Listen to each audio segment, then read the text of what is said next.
When my parents sat me down and said, "We think it's best you step away for now," it didn't feel like a conversation, it felt like a sentence. I had just turned 23, freshly laid off thanks to corporate restructuring, and going through the tail end of a draining breakup with my now ex, Melanie, who cheated on me with her gym trainer and blamed me for neglecting her emotionally. That same week, my roommate bailed on our lease to move in with his new girlfriend, leaving me without a job, a partner, or a place. I came home hoping to crash for a couple months, maybe just until I found work again. Instead, my parents told me it would be better if I figured it out on my own. They handed me a folded stack of bills, my own savings from a joint account I had asked my mom to hold for me when I was employed, and watched as I packed my duffel bag and walked out the front door. I slept in my car that night in a 24-hour grocery store parking lot. It wasn't even about the money, I had enough for a week or two in a cheap motel. But I needed a moment to think. Everyone who claimed to have my back had pulled it away. Melanie ghosted me after I confronted her about cheating. My parents didn't want bad energy in their peaceful household. And my ex-roommate? He blocked me because I apparently projected negativity by expecting him to honor a signed lease. By morning, I took a gamble and checked into a modest but clean extended stay place on the outskirts of the city. I knew I had to move quickly. I'd been applying for jobs for weeks, but after being laid off, the replies had mostly been automated rejections or complete silence. Then I remembered something. Months earlier, I had done some freelance IT work for a guy named Rashid who ran a mid-sized logistics company. At the time, it was just a one-time gig. He needed help upgrading his employee time tracking system, but we'd hit it off. I'd fixed an issue that had been costing them thousands in errors. He joked that if I ever wanted a real job, I should call him. I still had his number. So I called him. "Damn, I was just thinking about you," Rashid said, sounding surprised but genuinely warm. "We actually just had a tech guy walk off. Think you can show up tomorrow at 9? I said yes without hesitation. The next morning, I put on the one decent shirt I had left, grabbed my laptop, and showed up at Rashid's office. It was a no-frills kind of place, half industrial warehouse, half cramped offices, but the energy was focused. People were busy. Rashid greeted me with a smile and a cup of gas station coffee. "You want to do this part-time, full-time, contract?" he asked. I shrugged. "Whatever gets me working." He hired me on the spot. The first few weeks were rough, but familiar. I fixed minor network issues, restructured their outdated database, and trained staff on basic digital hygiene. Rashid watched closely but never micromanaged. He gave credit where it was due. That alone felt revolutionary after my last job, where I was constantly blamed for issues caused by lazy middle managers covering their own incompetence. Around the third week, I was offered a full-time salaried position with benefits and the kind of job title that actually looked good on a resume. I signed the offer that same day. For the first time in months, I felt like I had ground under my feet again. Then, things started to get interesting. Melanie found out. I hadn't told her anything, of course. But apparently she followed me on a burner account. One night, I posted a photo of my desk setup at the new job, just a keyboard, a second monitor, and a cup of tea. Within 20 minutes, she texted me from a number I didn't recognize. "So you're working now?" she wrote, followed by a winking emoji. I blocked the number. The next morning, she showed up outside my office during my lunch break.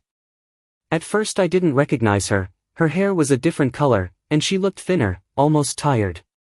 She smiled like nothing had happened. "Hey," she said casually, like we'd just run into each other at a coffee shop. "Can we talk?" "No," I said, without breaking stride. She tried to follow me, but Rashid happened to be nearby. He stepped between us with that calm but firm presence of someone who had zero patience for drama. "You good?" he asked me. I nodded. Melanie turned red and walked away. I didn't hear from her again for 2 weeks. That was when my parents called. Suddenly, they wanted to check in. My mother opened with the classic, "Your father and I have been thinking about you lately." My father asked if I had gotten my head on straight. I told them I was doing fine. That I had a new job, a clean place, and I was building something of my own now. There was a pause. Then my mother said, "Maybe you should come visit this weekend." I laughed out loud before I could stop myself. No offense, but I'm good. They didn't push. I hung up. The next day, Rashid called me into his office. He said the company was expanding and needed someone to lead the entire IT team. "You're the only one I trust," he said. "You in?" Rashid promoted me to head of IT less than 2 months after I walked through his doors unemployed and basically homeless. It felt surreal. I went from sleeping in my car to managing a small team and working directly with department heads on infrastructure upgrades. My days were full, structured, and finally satisfying. I poured everything I had into the work, not because I had something to prove, but because I knew what it felt like to have nothing. And I wasn't going back. Word about my promotion must have spread, because Melanie reached out again, this time through a mutual friend named Jenna. She sent me a screenshot of Melanie's message, which read, "Is he seeing anyone? He seems different. More stable. Mature." I couldn't help but laugh. This was the same person who once told me I lacked ambition while she was sneaking off with a steroid junkie personal trainer behind my back. Now that she saw a title next to my name and a steady paycheck behind my routine, I was mature. I ignored it. Rashid and I were busy anyway. The company had landed a big contract with a chain of regional distributors, and that meant more staff, more systems, and more visibility. He gave me free rein to build the new infrastructure however I saw fit, including hiring. That was when Karma walked right into my office. Her name was Lauren. She applied for a junior support role. I recognized her instantly. She used to be Melanie's best friend and co-conspirator. In fact, I remembered her once smirking in my direction at a party when Melanie was flirting with some guy right in front of me. Now, she sat across from me in a slightly wrinkled blouse, clutching a resume that didn't even mention her last job. I almost ended the interview right there. But I paused. Something was off. As we spoke, Lauren avoided eye contact. Her answers were rehearsed, like she'd Googled how to sound competent in tech interviews. Eventually, she let something slip. She'd been let go for conflict with management at her last company, which happened to be owned by the same trainer Melanie cheated with. That irony nearly made me laugh in her face, but I didn't. Instead, I said thank you, told her we'd be in touch, and walked her out with a polite smile. She didn't recognize me. Or if she did, she pretended very well. Later that day, I got a text from an unknown number. "You interviewed Lauren today." Weird coincidence. She said you were super professional. She had no idea it was you. It was Melanie again. I blocked the number without replying. Meanwhile, my relationship with my parents was non-existent. After that awkward call inviting me home, I hadn't heard from them again. No birthday wishes.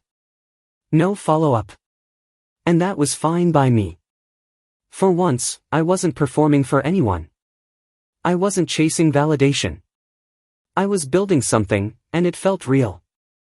But fate wasn't done yet. 3 months into my new role, our company hosted a regional tech expo for networking and vendor meetings. Rashid asked me to lead the keynote presentation. I was nervous. Public speaking had never been my strong suit, but he believed in me, and that meant something. The event was held at a downtown hotel ballroom. Dozens of other companies attended, including some big names in software, logistics, and HR. I stepped up to the mic and gave a 20-minute talk about system decentralization and cost-efficient security layering. I even cracked a joke that got a laugh. When I finished, people clapped. Some even came up to shake my hand. One of them was my old boss from the company that laid me off. He didn't recognize me at first. His badge said VP of Operations, but he had the same lazy smirk I remembered. When I introduced myself, his eyes widened. "Damn," he said. "Didn't expect you to bounce back like this." I smiled. Most people didn't. He asked if I'd be interested in coming back to his company. Apparently they were rebuilding their digital strategy. I politely declined. Later that night, Rashid and I had drinks on the hotel rooftop. He raised a glass and said, "You know, you remind me of me when I was your age. Except you're smarter. Hungrier." I didn't know what to say. Compliments like that weren't something I was used to hearing. He continued. "You ever think about running your own thing someday?" I told him I had. He nodded like he already knew that. "I'll back you," he said simply. "Whenever you're ready." It wasn't just a job anymore. It was a launch pad. But not everyone was happy to see me rise.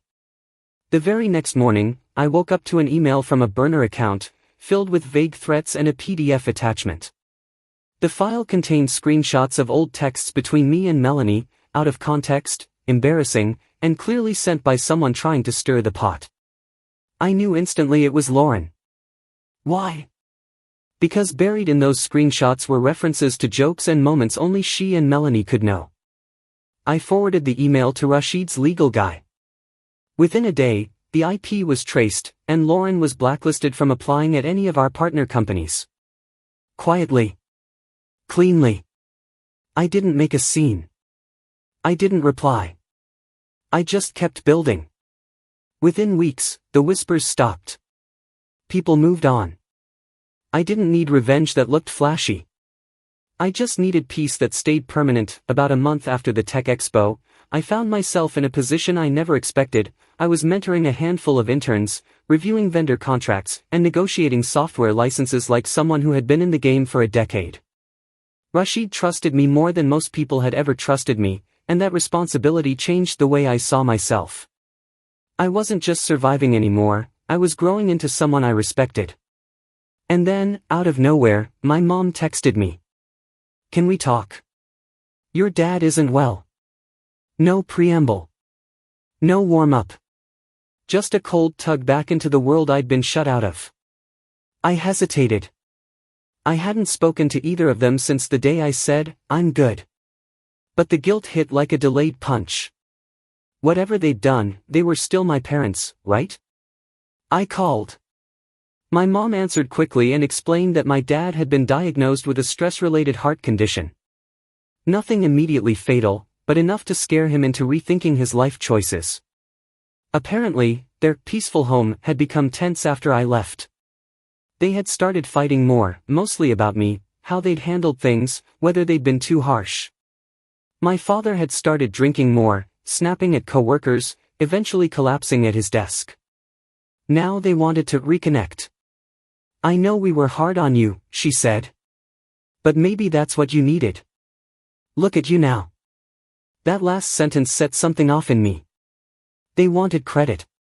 They wanted to frame their abandonment as tough love, not what it really was, a betrayal. I let her talk, murmured something polite, and ended the call. I didn't go visit. Not right away. Instead, I did something I hadn't dared to do in over a year. I signed a lease for my own apartment. Not a shared flat. Not a motel room. A place with hardwood floors, high ceilings, and a little balcony overlooking a street with coffee shops and bookstores. It was mine. Every cent came from my work. Around the same time, I got another unexpected message, this time from Jenna, the mutual friend who had previously forwarded me Melanie's texts. "You need to see this," she wrote, followed by a link. It led to Melanie's public TikTok account. She was doing a live stream titled, "My Truth." Curious, I watched. She sat on a couch, crocodile tears barely clinging to her lashes. Her story? That she'd dated a cold and emotionally distant man who abandoned her during the hardest time of her life, that she'd made a mistake with someone else because she was lost and confused, and that this man, me, had ghosted her and become arrogant once he found success. The comments were a mixed bag. Some believed her. Some tore her apart. But what mattered most was this: she was still trying to rewrite the story. Still trying to make herself look like a victim. I didn't comment. I didn't message. I didn't even take a screenshot. Instead, I let her keep talking to an audience of strangers while I kept building a life. Weeks passed. Rashid pulled me into another meeting and told me a new position was opening, Chief Technology Officer. He wanted someone internal. Someone he could trust. I was stunned. "I'm 30, he said. "I've built this company from scratch. But I can't scale without people like you. You've proven yourself, man. Time to step up."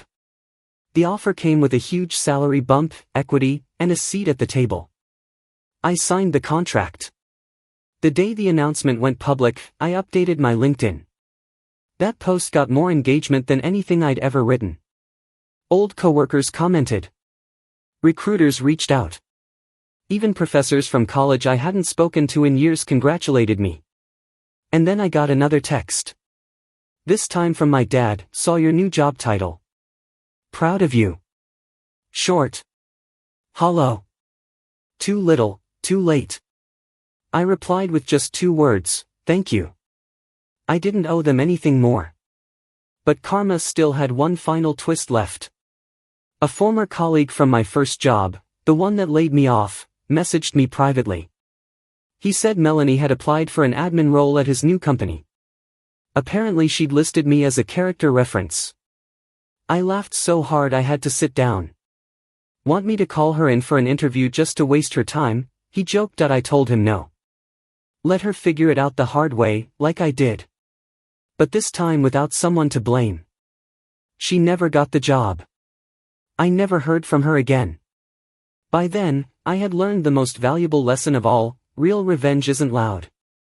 It doesn't come with a speech or a confrontation or a dramatic exit. It's quiet. It's walking away with your dignity while the people who tried to destroy you drown in the lies they told to feel better about themselves. That I didn't need to expose anyone. I didn't need to get even. I just needed to keep going. And that's exactly what I did. Months passed, and life finally settled into something that resembled peace. My days started early, with quiet mornings and fresh coffee on my apartment balcony, overlooking a street that never slept. I'd built a rhythm: morning check-ins with my team, strategy meetings with Rashid, and long afternoons tinkering with systems that now ran smoother than ever. The company grew fast, and with every milestone, I felt less like someone trying to prove himself, and more like someone who simply belonged. The funny thing about success is how quickly people forget who you were when you were down. People who ignored me, doubted me, or outright abandoned me were now circling back with polite curiosity. Former coworkers slid into my DMs asking for career advice. Distant cousins I hadn't heard from in years were suddenly so proud. But I didn't hold grudges. I just didn't open the door again. One evening, Rashid and I sat down after hours to review the upcoming fiscal quarter. He poured 2 drinks and pushed one toward me. "You've got a good head for this," he said. "Ever thought about starting your own firm?" I looked at him. "You trying to get rid of me already?" He laughed. "No, I'm trying to remind you that you're not meant to stay under someone's roof forever, even mine." That stuck with me. The next few weeks, I quietly started researching what it would take to branch out. Not in a disrespectful way, Rashid had changed my life. But even he knew that staying stagnant wasn't in my nature anymore. So I started drafting a business plan, connecting with developers, speaking with potential clients. My weekends became filled with strategy calls and design mock-ups. And then it happened. I launched. Just 6 months after taking the CTO seat, I sat down with Rashid and told him face to face. He didn't flinch. "I knew this day would come," he said. "Go make it count." He invested in the company the next day. I named it Anchor Logic, because sometimes you have to be the anchor in your own chaos, the one thing that doesn't drift away. We started with a lean team of 5. Our first client was a startup that needed an integrated logistics dashboard. We delivered it in 3 weeks. Word spread. More contracts followed. Within a year, we had 24 clients, a growing team, and enough revenue to rival companies 10 times our size. That's when I got an email from my mom. No subject. Just a short message: "We saw your company in the paper." We're proud of you. Would love to reconnect. I stared at it for a long time. There was a time I would have done anything to hear those words. I would have bent myself in half just to feel seen. But I wasn't that person anymore. They had made their choice when I was at my lowest.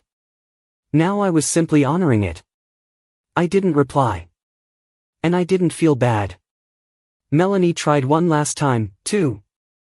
She emailed our company's public inbox pretending to be interested in consulting services. I recognized her phrasing immediately.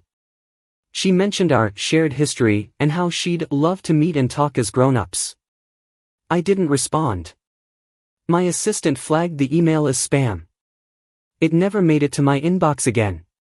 By then, I had a new circle. People who saw me for who I'd become, not who they remembered. I had late nights that ended in laughter, not arguments. Relationships built on mutual effort, not manipulation. I even started dating again, slowly, cautiously, but without dragging my past into the room with me. And I learned something. Closure doesn't always come with apologies. It doesn't require anyone to admit they were wrong. Sometimes, closure is simply living better, breathing deeper, and no longer carrying the weight of someone else's decisions. I didn't need Melanie to say sorry. I didn't need my parents to understand.